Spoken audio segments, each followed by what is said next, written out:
একটা গ্রামে লোকেরা বেশ হাসি খুশি থাকতো। সেই গ্রামে মেয়েদের একটা গ্রুপ ছিল, যেটাতে সরিতা, মেঘা, কবিতা আর আরতি ছিল। চারজন ঘনিষ্ঠ বান্ধবী ছিল। চারজনে সব জায়গায় একসাথেই যেত। একদিনের কথা, চারটে বান্ধবী কুয়োতে জল ভরতে যায়। সবাই মেঘার চুলের প্রশংসা করে। মেঘার চুল বেশ লম্বা আর ঘন ছিল। এইরকম চুল সারা গ্রামে কোনো মেয়ের কাছে ছিল না। মেঘাও নিজের চুলকে অনেক ভালোবাসতো। সে ওটার অনেক খেয়াল রাখতো। হায়, যদি আমার চুলটাও এত কালো আর ঘন হতো, কিন্তু আমার চুলটা তো বাড়েই না। তুমি এমন কি করো মেঘা যে তোমার চুলটা এত লম্বা আছে? আরে আমি বেশ কিছু করি না, শুধু সর্ষের তেল লাগাই। তুই যদি এমন করিস তো তোরও চুল লম্বা, কালো আর ঘন হয়ে যাবে। মেঘার পরামর্শ অনুযায়ী সবাই ওটা করে, কিন্তু অনেকদিন পরে ওদের চুল একই থাকে। কারোর চুল 1 ইঞ্চও বাড়ে না। সবার অনেক রাগ হয়। একদিন গ্রামের শহর থেকে কোনো নিউজ চ্যানেল থেকে কিছু লোকজন গ্রামের সম্বন্ধে জানার জন্য আসে। ওরা ওখানে গ্রামবাসীদের জীবনের সম্বন্ধে সমস্ত তথ্য একত্রিত করে। ওদের সাথে একটা ছেলেও এসে থাকে, যে অনেক সুন্দর থাকে। ও পুরো গ্রামে এক একটা লোকের কাছে গিয়ে গ্রামের সম্বন্ধে জানার চেষ্টা করছিল। ওই ছেলেটার নাম রোহিত ছিল। একদিন রোহিত গ্রামের কিছু ছেলেদের সাথে কথা বলতে থাকে। তখনই তার নজর মেঘার উপরে পড়ে। রোহিত ওকে দেখে তার দিকে তাকিয়ে থাকে। এত লম্বা আর সুন্দর চুল, এত সুন্দর চুল তো আমি কোনোদিনও দেখিনি। আরে মেয়েটাও তো কি সুন্দরী। রোহিত যখন মেঘাকে দেখতে থাকে, তখন সে নিজের বান্ধবীদের সাথে দাঁড়িয়ে থাকে। হঠাৎ আরতি রোহিতের দিকে তাকায় আর সে বলে, এই ছেলেটা কত সুন্দর না? কোন ছেলে? আরে ওই যে ওখানে দাঁড়িয়ে আছে, মনে হয় ও শহর থেকে এসেছে। মা বলছিল ও অনেক সুন্দর। মা তো সত্যিই বলছিল। আরে কিন্তু ও তো শুধু মেঘার দিকেই তাকিয়ে আছে, আমাদের দিকে তো দেখছেই না। কিসব আবল তাবল বলছো তোমরা? চলো তাড়াতাড়ি চলো এখান থেকে।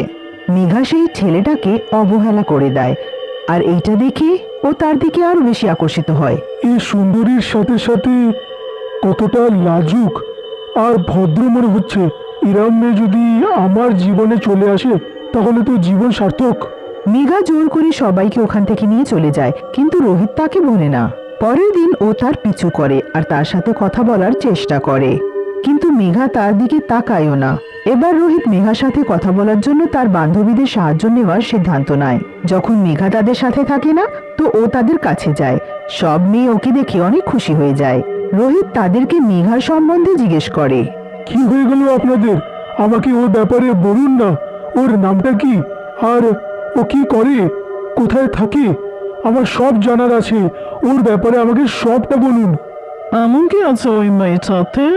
ওর কালো ঘন লম্বা চুল। সত্যি বলতে গেলে ছোটবেলা থেকেই আমি নিজের মাকে বলে এসেছি যে আমার এমন মেয়েকে বিয়ে করার আছে যার লম্বা ঘন চুল থাকবে, খুব সুন্দরীও থাকবে। ও বড়লোক বা গরিব তাতে আমার কিছু যায় আসে না। তো তোমার মেঘা এত পছন্দ হয়ে গেছে? তিনজনের অনেক রাগ হয়, বিশেষ করে আরতির, কারণ সে মনে মনে ছেলেটাকে অনেক বেশি পছন্দ করতে থাকে। সে রোহিতকে মেঘার সম্বন্ধে কিছুই বলে না, আর ওখান থেকে মুখ ভেঙচে বেরিয়ে যায়। তারপর সবাই মিলে মেঘার নিন্দা করতে লাগে। এই মেয়েটার চুলটা তো আমাদের জন্য বিরক্তি হয়ে গেছে, ইচ্ছে হয় তাকে ন্যাড়াই করে দিই। সত্যি এবার আমারও তারপর অনেক রাগ হচ্ছে। আমার চেয়ে বেশি হবে না, একটা কাজ করি, আজ রাতে ও যখন উঠোনে ঘুমোতে থাকবে, আমরা তাদের বাড়ি যাব। ও সবসময় রাতে নিজের পাশে একটা বাতি জ্বালিয়ে ঘুমোয়। সেই বাতিটা আমরা তার চুলের দিকে রেখে দেব, তারপর আমাদের কাজ হয়ে যাবে। আরে বাহ, এটা তো বেশ আইডিয়া। শুনে মজাই হয়ে গেল। তারপর সেই ছেলেটা ওই ন্যাড়ার দিকে তাকাবেও না, কত কুৎসিত দেখাবেও। রাতে তিনজনে মেঘার ঘরে যায়।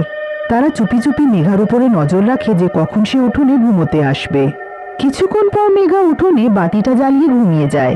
তখনই সুযোগ পেয়ে আরতি তার কাছে যায় আর বাতিটা তার লম্বা চুলের কাছে রেখে দেয়। তারপরও তাড়াতাড়ি ওখান থেকে পালিয়ে যায় আর দূরে দাঁড়িয়ে তাকে দেখতে থাকে। কিছুক্ষণের মধ্যেই মেঘার চুলে বাতির আগুনটা ধরে নেয়। মেঘার চুলে আগুন ধরে ধীরে ধীরে ওটা উপরে চলে আসে।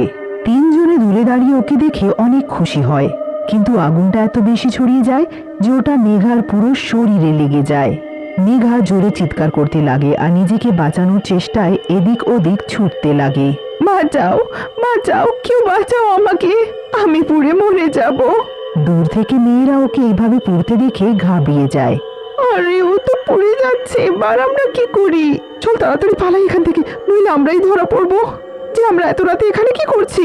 মেঘা তাদের চোখের সামনে পড়তে লাগে আর পড়তে পড়তে মেঘা নিজের বান্ধবীদেরকে ওখানে দেখে নেয়। ও তাদেরকে ইশারাও করে, কিন্তু ওরা তিনজনে ওখান থেকে পালিয়ে যায়। মেঘা ওখানেই পড়ে যায় আর পড়ে মারা যায়। সেদিন ঘরে তার মা বাবাও ছিল না, তাই তাকে কেউই বাঁচায়নি। মৃত্যুর পর মেঘা একটা ডাইনিতে পরিণত হয়, কালো লম্বা চুলওয়ালি ডাইনি। আমার বান্ধবীরা আমাকে বাঁচালো না কেন? কেন পালিয়ে গেল ওরা আমাকে পড়তে দেখে? কেন ওরা এসেছিল এত রাতে? আর কেন লুকিয়ে দাঁড়িয়েছিল? নিশ্চয়ই কোনো কথা আছে, আর আমি এটার খোঁজ করেই ছাড়বো। পরের সকাল রোহিত পুরো চ্যানেলের সাথে ওখানে আসে। ততক্ষণে মেঘার মা বাবাও চলে আসে, আর নিজের মেয়ের এই অবস্থা দেখে তাদের দুঃখ সহ্যই হয় না। ওদের কেঁদে অবস্থা খারাপ থাকে। কালো লম্বা চুলওয়ালি ডাইনি যে ওদের মেয়ে ছিল, ও ওখানে দাঁড়িয়ে সব দেখতে থাকে, কিন্তু কেউই ওকে দেখতে পারছিল না। ওখানে রোহিত থাকে, আর তারও মেঘার মৃত্যুর অনেক দুঃখ হয়। এটা আত্মহত্যা না মেঘাকে কেউ মেরে ফেলেছে? এর ব্যাপারে আমি খোঁজটা নিয়েই ছাড়বো। ব্যাপারটার খোঁজ করার জন্য ও সবার আগে তার বান্ধবীদের কাছে যায়। সবাই মিথ্যে বলে যে সন্ধ্যের পর থেকে তারা ঘর থেকে বেরোয়নি। আর কালো লম্বা চুলওয়ালি ডাইনি এটা শুনে অবাক হয়ে যায়। এরা তিনজনে তখন ওখানেই ছিল, তবে মিথ্যা বলছে কেন? ডাইনি সেই মেয়েদের আশেপাশে ঘুরতে থাকে, আর অবশেষে তিনজনে সেই রাতের সম্বন্ধে কথা বলতে লাগে। এই রোহিতটা কবেই যে যাবে, আমাদের পেছনেই লেগে গেছে। ও যেন জানতে না পারে যে আমরা সেই মেঘার চুল পোড়াতে গিয়েছিলাম, আর আমাদের কারণেই মারা গেছে।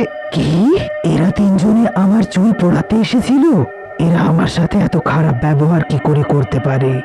এইটা ওরা ঠিক করেনি। আমার চুলকে নিয়ে এত ঈর্ষা ছিল ওদের। আমি কাউকে ছাড়বো না। ডাইনি নিজের প্রতিশোধ নেবার সিদ্ধান্ত নেয়। রাতে সে সবার আগে কবিতার ঘরে যায়। কবিতা ঘুমোতে থাকে। ডাইনি তার পাশে গিয়ে দাঁড়িয়ে যায়, আর ডাইনির চুল কবিতার মুখের উপরে পড়তে লাগে।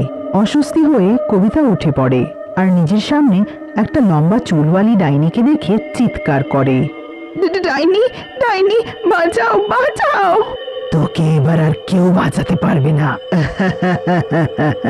ডাইনি নিজের বিনুনি কবিতার গলায় বেঁধে দেয়। কবিতার দম বন্ধ হতে লাগে। তারপর ও তাকে সোজা মেঝেতে ফেলে দেয়। তারপর কবিতার হাত যখন নিজের মাথার উপরে যায়, তো তার আভাস হয় যে তার মাথায় চুল নেই। না, না, আমি ন্যাড়া হতে পারি না। আমি ন্যাড়া কি করে হয়ে গেলাম? না, না, এটা কি করে হলো? কবিতা ন্যাড়া হয়ে যায়, আর লজ্জায় সে ঘর থেকে বাইরে বেরোয় না। তারপর ডাইনি সরিতা আর আরতির ঘরে যায়। ও তাদের সাথেও একই কাজ করে, যেটা সে কবিতার সাথে করেছিল, আর ও তাদেরকেও ন্যাড়া করে দেয়। কবিতার মতো সরিতা আর আরতিও স্তব্ধ হয়ে যায়, আর ওরাও কিছু বুঝতে পারছিল না। তারাও লজ্জায় ঘর থেকে বাইরে বেরোয় না। একদিন রোহিত আরতির ঘরে আসে। আরতি বাইরে বেরো, আমি সব কিছু জেনে ফেলেছি। কি হলো? তুমি এখানে কি করছো? দোষ, আমার কাছে সব প্রমাণও আছে। ওই দিন আমি রাতে গ্রামে ক্যামেরা লাগিয়েছিলাম, যাতে সকালে সব রেকর্ড করতে পারি, কিন্তু অন্য কিছুই রেকর্ড হলো। ওই দিন রাতে তোমরা সবাই মেঘার বাড়িতে গেলে, আর তুমি মেঘার চুলের কাছে প্রদীপ লাগালে, যাতে ও জ্বলে মরে যাক। তখনই তিনজনকে একসাথে করা হয়, আর তাদেরকে পুলিশ ধরে নিয়ে যায়। ওরা কিছুই করতে পারে না। যখন ওরা একসাথে থাকে আর তাদেরকে জিজ্ঞেস করা হয়, তো তারা তিনজনে একই কাহিনী বলে, সেই কালো লম্বা চুলওয়ালি ডাইনির কাহিনী। তিনজনে বুঝে যায় যে সেই ডাইনিটা আর কেউ নয়, বরং মেঘাই আছে। আর নিজেদেরকে এইভাবে দেখে ওরা সারা জীবন লজ্জিত হয়ে কাটায়।